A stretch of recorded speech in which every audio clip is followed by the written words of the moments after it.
Hello'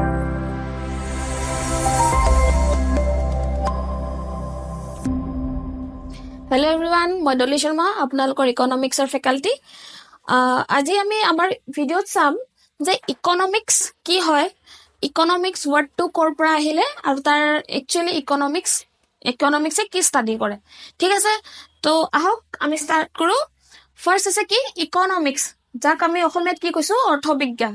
তো economics ৱৰ্ডটো বা শব্দটো ক'ৰ পৰা আহিলে, ইয়াতে মই লিখিছোঁ কি it is derived from the Greek word oikonomos or oikonomikos নহলে বা oikonomikos গ্ৰীক শব্দ যিটো তাৰ পৰা আহিছে, যাৰ মিনিংটো হৈছে কি হাউচ হোল্ড মেনেজমেণ্ট বা ঘৰুৱা নীতি।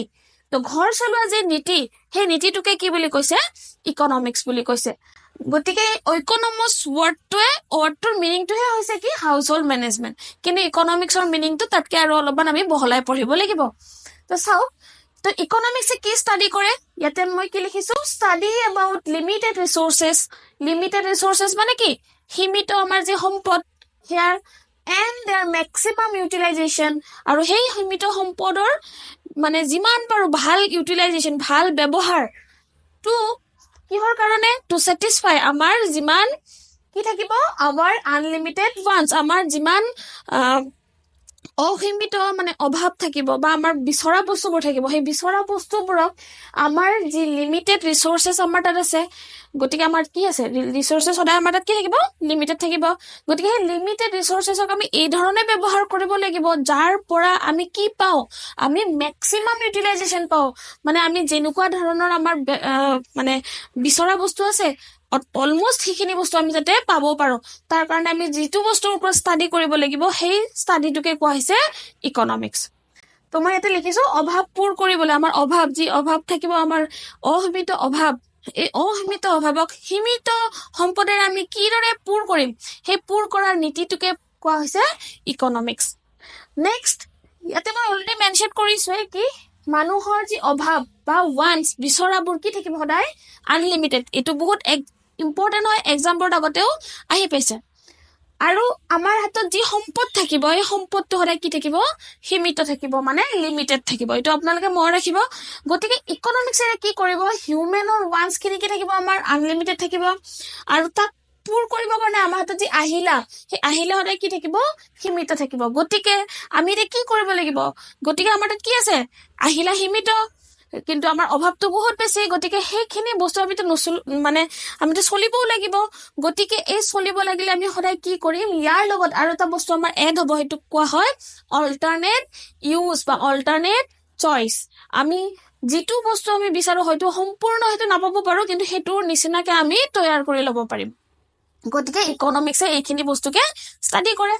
নেক্সট মই ইয়াতে কি লিখিছো, ইকনমিক্স মানে ষ্টাডি কৰাৰ মেইন কাৰণটো কি, একচুৱেলি আমি গমেই পাইছো, ষ্টিল ইয়াতে মই কি দিছো স্কেৰচিটি মানে হৈছে অভাৱ কিহৰ কাৰণে সম্পদৰ অভাৱৰ কাৰণে আমি কি কৰো ইকনমিক্সৰ কাৰণবোৰ আমি চাব লগা হয় বা ইকনমিক্স আমি ষ্টাডি কৰিব লগা হয়। য'ত এটা চিটুৱেশ্যনৰ ক্ৰিয়েট হ'ব, এই চিটুৱেশ্যনটো হৈছে আপোনালোকৰ demand is greater than supply. য'ত আমাৰ কি থাকিব ডিমাণ্ড মানে আমাৰ চাহিদা কি থাকিব বেছি থাকিব কিহতকে যোগানতকে।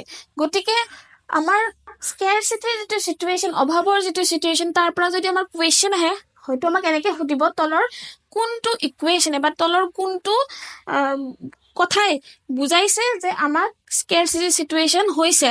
তো তাতে আমি সদায় কিহত দিব লাগিব, য'ত নেকি আমাৰ চাহিদা বেছি থাকিব বা ডিমাণ্ড বেছি থাকিব আৰু সেই হিচাপত আমাৰ ছাপ্লাইটো কম থাকিব। গতিকে এইখিনি বস্তু হৈছে আমাৰ ইকনমিক্সৰ মূল কথা। ইয়াৰ পিছতো আমাৰ বহুত কথা আছে, আমি পৰৱৰ্তী পৰ্যায়ত এইখিনি বস্তু চাম। তো এইখিনি কথা জনাৰ লগতে আমি এটা বস্তু জানিব লাগিব, সেইটো হৈছে ইকনমিক এক্টিভিটিজ, যাক অৰ্থনৈতিক কাৰ্যকলাপ বুলি কয়।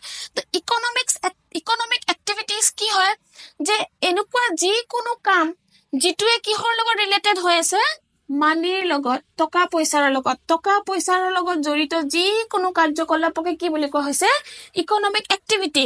গতিকে ইকনমিক এক্টিভিটি হ'ব লাগিলে কি থাকিব লাগিব তাতে জড়িত মানি। কিন্তু তাৰ লগতে মই আৰু অলপ কথা লিখিছো চাইছে, এণ্ড কি থাকিব লাগিব লগতে কি হ'ব লাগিব এক্সচেঞ্জ হ'ব লাগিব, মানে সাল সলনি হ'ব লাগিব কিহৰ গুডছ আৰু চাৰ্ভিচেছৰ, সামগ্ৰী আৰু সেৱাৰ কি হ'ব লাগিব ইন ৰিটাৰ্ণ আমি পাব লাগিব। যদিহে নাপাওঁ সেইটোক ইকনমিক এক্টিভিটি বুলি আমি ক'ব নোৱাৰোঁ। তাৰমানে আপোনালোকক মই এটা এক্সাম্পল যদি দিওঁ, ধৰি লওক আপুনি কোনোবা এজন দুখীয়া মানুহ দেখিছে, তেওঁক পইচা এটা দি দিছে, তেওঁ আপোনাৰ পৰা বিচাৰিছিল, পইচা দি দিছে, আপুনি টকা পইচাৰ লেনদেন কৰিছে তাতে, কিন্তু ইন ৰিটাৰ্ণ আপুনি কোনো বস্তু পোৱা নাই বা কোনো সেৱা পোৱা নাই। গতিকে সেইটো এটা ইকনমিক এক্টিভিটি হ'ব নোৱাৰে। ইকনমিক এক্টিভিটি হ'ব লাগিলে কি হ'ব লাগিব? পইচাৰ লেনদেনৰ লগত ইন এক্সচেঞ্জ আমি কি পাব লাগিব? গুডছ আৰু চাৰ্ভিচ পাব লাগিব। গতিকে আমি গম পালো যে ইকনমিক এক্টিভিটি কি হয়। এতিয়া আমি নেক্সট পাৰ্টত আমি চাম ইকনমি আৰু ইকনমিক্স কি হয়। আমি দুটা ৱৰ্ড বহুতে হয়তো ইউজ কৰিছে বা ইউজ কৰোঁতে ইয়াৰ ডিফাৰেঞ্চটো আমি ধৰিব পাৰা নাই। গতিকে আজি আমি চাম এই ৱৰ্ড দুটা কি হয়, ইকনমিক্স আৰু ইকনমি। আপোনালোকেতো শুনিছে খুব সম্ভৱ, ইকনমিক্সটোতো শুনিছে, ইকনমিও খুব সম্ভৱ শুনিছে। গতিকে ইকনমিক্স আৰু ইকনমিৰ মাজত কিছুমান কি আছে, ডিফাৰেঞ্চ আছে। সেই ডিফাৰেঞ্চখিনি আমি চাবলৈ যাম। চাওক, দুটাও কি হয়, ইকনমিক্সৰ লগতে ৰিলেটেড বস্তু হয়, কিন্তু মিনিঙত ইহঁতৰ ডিফাৰেঞ্চিয়েশ্যন আমি কৰিব পাৰোঁ। ইকনমিক্স অলপ আগত আমি গম পালে এটা ষ্টাডি হয়। এটা ষ্টাডি হয় কিহৰ? মানে মানুহে কেনেকৈ থাকিব লাগে সীমিত আহিলাৰে, বা কেনেকৈ আমি জীৱন ধাৰণ কৰিব লাগে। গতিকে সেই ষ্টাডিটো আমি অনলি ষ্টাডি কৰি আছোঁ। ষ্টাডি মানে কি? It is related to A subject only, এটা বিষয়ৰ লগতহে সংলগ্ন, য'ত আমি কি কৰিব পাৰিম? উই কেন একুৱায়াৰ দ্য নলেজ, আমি জ্ঞান আহৰণ কৰিব পাৰিম। কিহৰ? About various concepts of economics. ইকনমিক্সৰ যেনেকুৱা বিভিন্ন ধৰণৰ কনচেপ্টছ, ধৰি লওক ডিমাণ্ড কাক কয়, ছাপ্লাই কাক কয়, ইনফ্লেশ্যন কাক কয়, বা আন যিকোনো ধৰণৰ কনচেপ্ট আমি ইয়াতে কি কৰিব পাৰিম? জ্ঞানটো ল'ব পাৰিম। মানে কি হয়, এইটোৰ কেনেকুৱা ধৰণৰ মানে কিছুমান মেথডছ আছে, সেই মেথডছবোৰ আমি পঢ়িব পাৰিম। গতিকে যিবোৰ আমি পঢ়িব পাম সেইবোৰ সদায় কি থাকিব? ইউনিভাৰ্চেল মানে হৈছে গোটেই বিশ্বতে ইয়াৰ কনচেপ্টটো সলনি নহয়, ই সদায় একে নিচিনাই থাকিব। যেনিবা আমি ইণ্ডিয়াত যদি আজি বা অসমত যদি আমি ডিমাণ্ড কাক কয় বুলি পঢ়িছোঁ, যাৰ মিনিং যিটো হয়, সেই ডিমাণ্ডৰ মিনিং বেলেগ এটা কাণ্ট্ৰিটো ছেমে হ'ব। গতিকে আমি গম পালো যে ইকনমিক্স কি হয়, এটা অনলি এটা ছাবজেক্ট হয়, য'ত নেকি আমি বিভিন্ন ধৰণৰ কনচেপ্টৰ জ্ঞান আহৰণ কৰিব পাৰোঁ, আৰু যিবোৰ জ্ঞান সদায় কি থাকিব? ইউনিভাৰ্চেল থাকিব, বিশ্বজুৰি চলিব। আৰু সেইকাৰণে ইয়াক কি বুলি কৈছে? এটা থিয়ৰিটিকেল এটা বিষয়বস্তুহে হয়। গতিকে আমি গম পালো ইকনমিক্স কি হয়, এটা থিয়ৰিটিকেল কনচেপ্ট। নেক্সট চাম আমি ইকনমি কি হৈছে? এটা প্ৰেক্টিকেল কনচেপ্ট। প্ৰেক্টিকেল কনচেপ্ট মানে আহক চাওক কি হয়, ইয়াতে চাম আমি ফাৰ্ষ্টতে, we can use those knowledge in a practical field. Those knowledge মানে হৈছে আমি যিটো ইকনমিক্সত কিছুমান নলেজ পাম, চাপ'জ ধৰি লওক ডিমাণ্ড কাক কয়, আমি গম পালো, তাক যদি আমি ইউজ কৰিবলৈ যাওঁ, মানে আমি এতিয়া গম পালো যে ডিমাণ্ড কাক কয়। আপুনি যদি কিবা এটা ডিমাণ্ডৰ ছাৰ্ভে কৰিব বিচাৰে, বা ডিমাণ্ডৰ আপুনি ৰিপৰ্ট কিবা এটা উলিয়াব বিচাৰে, তো সেইটোকে কোৱা হৈছে কি? ইকনমি। আৰু সি সদায় কি নাথাকিব? ইউনিভাৰ্চেল নাথাকিব। গতিকে ডিমাণ্ড মানে কিটোহে ইউনিভাৰ্চেল থাকিব, কিন্তু আপুনি যিটো ৰিজাল্ট পাব চব জেগাতে কি থাকিব? ইয়াৰ চব বস্তু লৈ, মানুহ লৈ, বা ঠাই লৈ, সময় লৈ কি থাকিব? বেলেগ বেলেগ থাকিব। ইয়াৰ পৰা আমি গম পালো যে এইটো এটা কি হয়? এটা প্ৰেক্টিকেল ফিল্ডৰ কথা, য'ত নেকি আমি আমাৰ যিখিনি জ্ঞান আহৰণ কৰিম, সেই জ্ঞানখিনি আমি ইয়াত ইউজ কৰিম।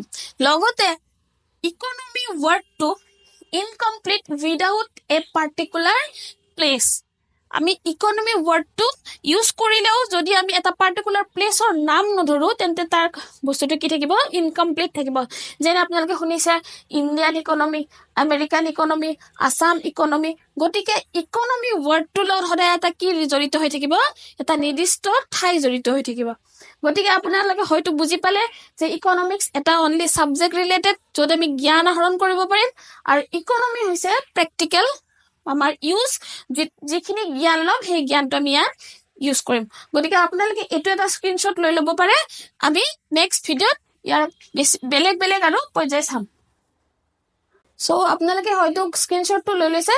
গতিকে আজি আমি ভিডিঅ'টোত কি চালো? যে ইকনমিক্স কি হয়, ক'ৰ পৰা আহিছে, ইকনমিক্সে কেনেকুৱা বস্তুৰ ষ্টাডি কৰে, তাৰপিছত ইকনমিক এক্টিভিটিজ কাক কয়, ইকনমিক্স ষ্টাডি কৰোঁতে আমি কেনেকুৱা ধৰণৰ চিটুৱেশ্যন ক্ৰিয়েট হয়, আৰু লগতে আমি চালোঁ ইকনমিক্সৰ লগত ইকনমিৰ ডিফাৰেঞ্চটো কি হয়। গতিকে আজিৰ ভিডিঅ'ত হয়তো আপোনালোকে এইখিনি কথা বুজিব পাৰিছে। আমি পৰৱৰ্তী ভিডিঅ'ত ইয়াৰ লগতে আৰু যিমান দৰকাৰী ইকনমিক্সৰ কনচেপ্টছ আছে বা ছাবজেক্ট টপিকছ আছে, সেই টপিকছবোৰ আমি আনিবলৈ চেষ্টা কৰিম। গতিকে আজিৰ কাৰণে হয়তো আপোনালোকে খুব সম্ভৱ বুজি পাইছে।